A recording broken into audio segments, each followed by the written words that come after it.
بہت تلاش کرنے کے بعد وہ اس عمارت تک پہنچ گیا جہاں آج اس کا انٹرویو تھا۔ وہ گھر سے نکلتے ہوئے سوچ رہا تھا کہ کاش آج اللہ میاں مجھے انٹرویو میں کامیاب کر دے۔ اگر کامیاب ہو گیا تو فوراً اپنے والدین کے گھر کو چھوڑ کر آفس کے نزدیک ہی کرائے پر رہنے لگوں گا۔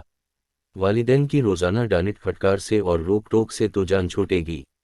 میں تو بیزار ہو گیا ہوں ان باتوں سے۔ صبح غسل خانے جانے لگوں تو حکم ہوتا ہے پہلے بستر کی چادر درست کرو، سو کر اٹھنے کی دعا پڑھو۔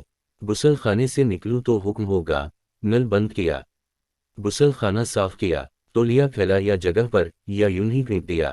ناشتہ کر کے گھر سے نکلنے کا سوچو تو حکم ہوگا کمرے کا پنکھا اور لائٹ بند کی۔ چپلیں جگہ پر رکھی، نوکری مل جائے تو ان سب باتوں سے نجات بھی مل جائے گی۔ ایک حال میں بہت سے امیدوار بیٹھے تھے اور بلائے جانے کا انتظار ہو رہا تھا۔ اس نے دیکھا برآمدے کی بتی ابھی تک جل رہی تھی۔ امی کی ہدایت یاد آ گئی تو بتی بجھا دی۔ آفس کے دروازے پر کوئی نہیں تھا۔ برابر میں رکھے ہوئے واٹر کولر سے پانی رس رہا تھا۔ والد صاحب کی ڈانٹ یاد آ گئی، فوراً اس کو بند کر دیا۔ ملازم نے آ کر بتایا انٹرویو دوسری منزل پر ہوگا۔ سیڑھی چڑھتے ہوئے نظر پڑی، سیڑھی کی لائٹ بھی جل رہی تھی جبکہ اچھا خاصا اجالا تھا۔ اسے بند کر کے آگے بڑھا تو درمیان میں ایک کرسی بے ترتیب انداز میں رکھی دکھائی دی۔ اسے قرینے سے ایک طرف رکھ کر اوپر گیا تو دیکھا کہ پہلے سے موجود امیدوار اندر جاتے ہیں اور فوراً واپس بھی آ جاتے ہیں۔ میں نے دل میں سوچا کہ کہیں یہ انٹرویو خانہ پری تو نہیں۔ معلوم کرنے پر پتہ چلا کہ وہ درخواست لے کر کچھ پوچھتے نہیں ہیں، واپس بھیج دیتے ہیں۔ اپنا نمبر آنے پر امی نے اپنی اسناد کی فائل منیجر کے سامنے رکھ دی۔ تمام کاغذات دیکھ کر منیجر صاحب نے پوچھا کب سے جوائن کر رہے ہو؟ ان کے سوال پر مجھے یوں لگا جیسے میرے ساتھ کوئی مذاق کیا جا رہا ہے۔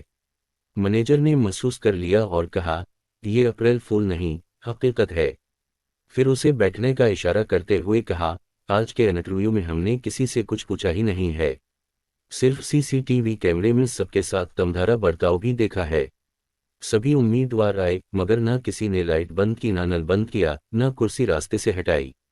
مبارکباد کے مستحق ہیں تمہارے والدین جنہوں نے تمہیں تمیز اور تہذیب سکھائی ہے۔ جس کا طور طریقہ مہذب نہیں وہ چاہے جتنا ہوشیار اور چالاک ہو، نظم و ضبط کے بغیر وہ زندگی کی دوڑ میں پوری طرح کامیاب نہیں ہو سکتا۔ ملازمت حاصل کرنے کے بعد میں اپنے آپ سے شرمندہ اور اپنے والدین پر فخر کر رہا تھا جنہوں نے زندگی کے ہر مرحلے پر میری رہنمائی کر کے آج مجھے سرخ رو کر دی تھا۔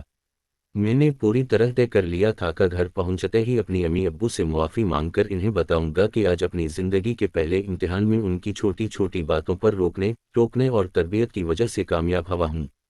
آج مجھے جو عزت ملی اس کے مقابلے میں میری ڈگری کی کوئی حیثیت نہیں ہے، یعنی صرف تعلیم ہی نہیں تہذیب کا بھی اپنا مقام ہے۔